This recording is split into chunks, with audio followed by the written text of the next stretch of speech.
یا اللہ یا اللہ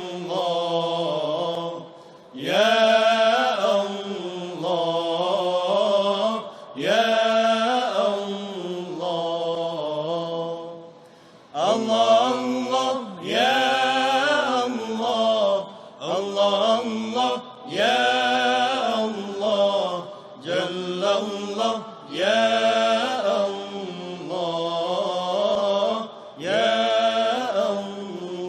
ساتواں متحرات میں سے تبعیت ہے.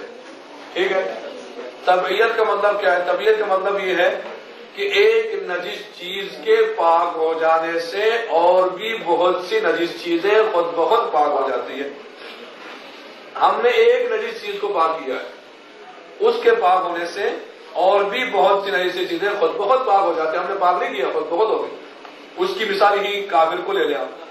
کافر نجس ہے، اس کے بچے بھی نجس ہے، اس کا گھر بھی نجس ہے، اس کے برتن بھی نجس، اس کے کپڑے نجس، ہر چیز نجس.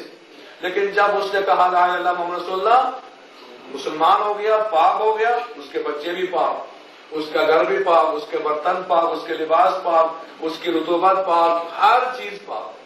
ٹھیک ہے. اکیلا پاک ہوا تھا لیکن اور بھی بہت سی نئی چیزیں خود بخود پاک ہو گئی. اس کو کیا کہتے ہیں؟ تبعیت کہتے ہیں. یا دوسری مثال میں آپ کو کہوں کہ شراب نجس ہے. ٹھیک ہے. اگر شراب کو پاک کرنا ہو اس کا ایک طریقہ ہے، وہ یہ ہے کہ اس کو اتنا ابالے کہ اس کے 2 حصے ختم ہو جائے، ایک حصہ باقی رہ جائے. 3 گلاس شراب ہے، 3 بوتل شراب ہے، اس کو اتنا ابالا کہ ایک بوتل رہ گئی، 2 بوتلیں ختم ہو گئی. کیونکہ پانی ابلنے سے کم ہوتا ہے نا، کوئی بھی چیز ہو اس کو ابالا جائے تو وہ کم ہو جاتی ہے. تو جب شراب پاک ہو جائے تو برتن بھی خود بہت پاک ہو جائے گا. جس چمچ سے ہم ہلا رہے تھے وہ بھی خود بہت پاک ہو جائے گا. ٹھیک ہے. تو ایک چیز کے پاک ہونے سے اور بھی نجیس چیزیں پاک ہو جائیں، اس کو کیا کہتے ہیں؟ تبعیت. ٹھیک ہے. وہ طبیعت نہیں جو آپ کی ہے، تبعیت ہے، یعنی اس کی اتباع میں. اتباع کا مطلب پیروی. پیروی کا مطلب یہ ایک آگے ہوگا، آپ پیچھے پیچھے ہوں گے. جو آگے والا کرے گا پیچھے والا بھی وہی کرے گا. اس کو پیروی کہتے ہیں، اتباع بھی کہتے ہیں، تبعیت بھی کہتے ہیں. تو تبعیت مظاہرات میں یہ لفظ استعمال ہوتا ہے. یہ 7 ہو گئے. 7. 8واں ہے عین نجاست کا برطرف ہونا. عین نجاست کا دور ہو جانا. عین نجاست کسے کہتے ہیں؟ عین نجاست خون کو عین نجاست کہتے ہیں. پیشاب کو، پاخانہ کو، جو 11 نجاست بتائی ہے نا، ان کو عین نجاست کہتے ہیں. تو عین نجاست کا جب برطرف ہو جائے، وہ دور ہو جائے، تو پھر وہ چیز خود بہت پاک ہو جاتی ہے. ٹھیک ہے. اچھا، مثال کے طور پر آپ کے پاس ایک بکری ہے یا ایک دمبا ہے یا ایک گائے ہے، ایک بیل ہے، ایک اونٹ ہے، ایک لے لیں آپ گھوڑا ہے. یہ جانور پاک ہے، حلال بھی ہے. اب کبھی ایسا ہوتا ہے کہ ان کے جسم پر کوئی خون نکلتا آتا ہے، یا ان کے جسم پر کوئی پاخانہ پڑ جاتا ہے، کوئی نجاست آ جاتی ہے، ان کا جسم نجس ہو جاتا ہے. جب ان پاک جانوروں کا جسم نجس ہو جائے، کچھ دیر کے بعد وہ نجاست خود بخود ختم ہو جاتی ہے، صاف ہو جاتا ہے جسم ان کا. جب جسم صاف ہو جائے تو وہ بھی پاک ہے. ٹھیک ہے. جب تک وہ نجاست وہاں پر، مثلا کیا ہے، بکری کی گردن پہ کسی نے کچھ مارا یا سر میں مارا، خون نکلا. اب جہاں خون لگے گا وہ نجس ہے کہ پاک ہے؟ نجس ہے نا.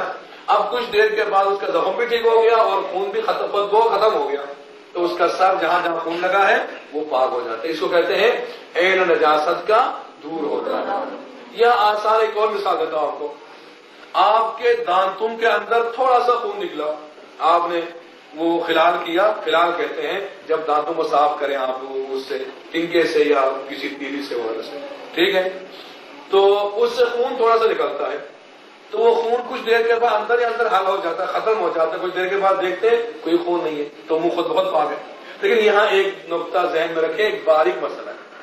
ایک دفعہ آپ کے دانت اصلی ہے، ایک دفعہ آپ کے دانت نقلی ہے. ٹھیک ہے. اصلی کا مطلب آپ کے اپنے دانت ہے، اب نقلی سے مراد مصنوعی دانت ہے. اب وہ مصنوعی چاندی کا بھی ہو سکتا ہے، ٹھیک ہے، سونے کا بھی ہو سکتا ہے، کسی اور چیز کا بھی ہو سکتا ہے. اگر مصنوعی دانت ہے، منہ کے اندر تھوڑا سا خون نکلے اور اندر ہی اندر حل ہو جائے تو باقی منہ تو پاک ہوگا، لیکن وہ مصنوعی دان پاک نہیں ہوگا، اس کو اتار کے پاک کرنا پڑے گا۔ یہ باری مسئلہ ذہن میں رہے، یا تو منہ میں رکھ کے پانی ڈال کے پاک کر لیں، یا اس کو اگر نکال سکتے تو نکال کے اس کو پاک کر لیں۔ اگر مصنوعی دان نہیں ہے تو اندر خود بہت پاک ہو جائے گا۔ یا مثلا کان کے اندر، ناک کے اندر تھوڑا سا خون نکلتا ہے، اندر ہی اندر ختم ہو جاتا ہے، تو یہ پاک ہو جاتے ہیں۔ ان کو کہتے ہیں عین نجاست کا دور ہو جانا، برطرف ہو جانا۔ یہ آگ ہو گئے۔ نواں استبرا۔ نواں کیا ہے جی؟ استبرا ہے۔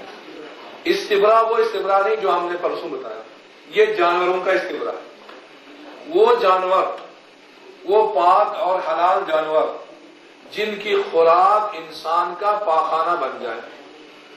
اونٹ حلال ہے، وہ کھاتا ہی انسان کا پاخانہ ہے۔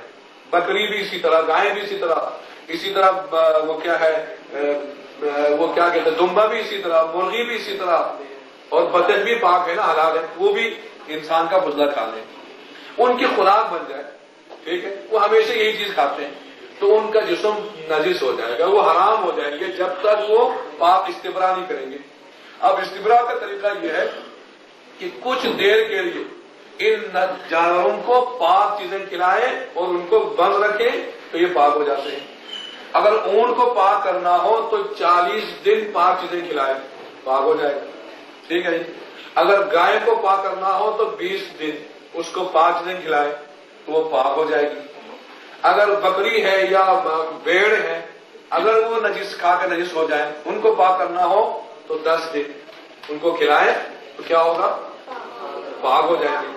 اگر آپ لے لیں بطخ ہے، اس نے نجاست کھائی، وہ نجس ہو گئی ہے، اس کے لیے 5 دن ہے کہ 5 دن پاک چیزیں کھلائیں تو بطخ پاک ہو جاتی ہے۔ اور مرغی کے لیے کتنے دن ہے؟ 3 دن ہے، 3 دن اس کو پاک چیزیں کھلائیں تو مرغی پاک ہو جاتی ہے۔ اگر یہ نجس ہو جائے، نجس ہونے کا معیار یہ ہے کہ ان کی خوراک ہی انسان کا پاخانہ بن جائے، پھر یہ نجس ہو جائیں گے۔ اگر کبھی کبھی کھا لیں تو نجس نہیں ہوں گے، ٹھیک ہے جی۔ تو یہ کتنے ہو گئے؟ یہ 9 مطہرات، پاک کرنے والی 9 چیزیں میں نے بتائی ہیں، ان میں سے 9واں استبرا تھا جو حیوان کا استبرا ہے۔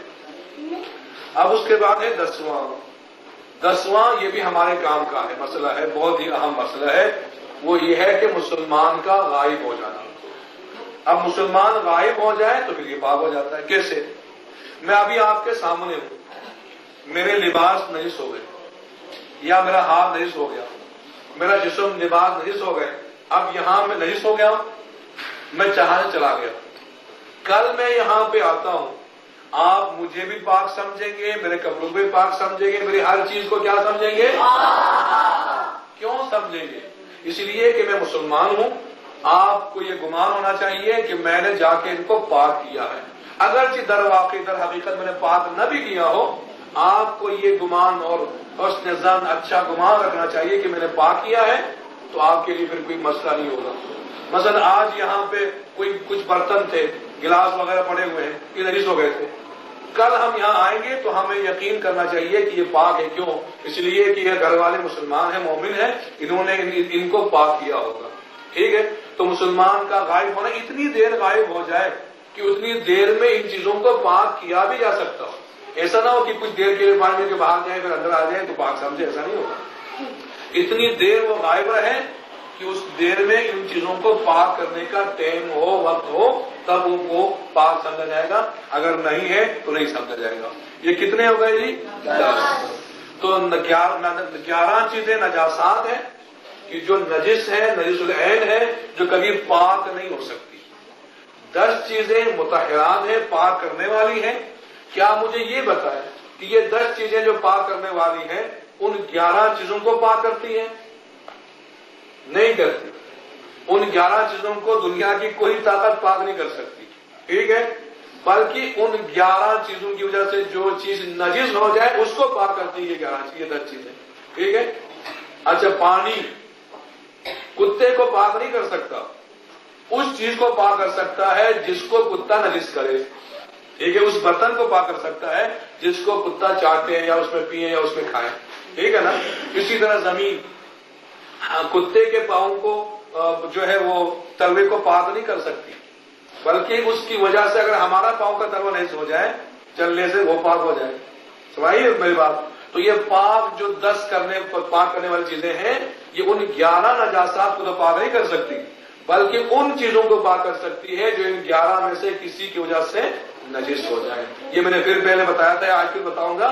ایک نجس ہے جو 11 چیزیں ہیں، ایک متنجس ہے جو ان کی وجہ سے نجس ہو جائے، ان کو متنجس کہتے ہیں. جو اصل نجس ہے ان کو نجس کہتے ہیں. تو پانی مطہرات جو ہے متنجس کو پاک کریں گے، نجس کو پاک نہیں کریں گے. ٹھیک ہے جی. اب یہاں تک ایک مسئلہ ہمارا ختم ہو گیا. مطہرات بیان ہوئے، نجاسات بیان ہوئے، اور باقی مسائل بھی بیان ہوئے.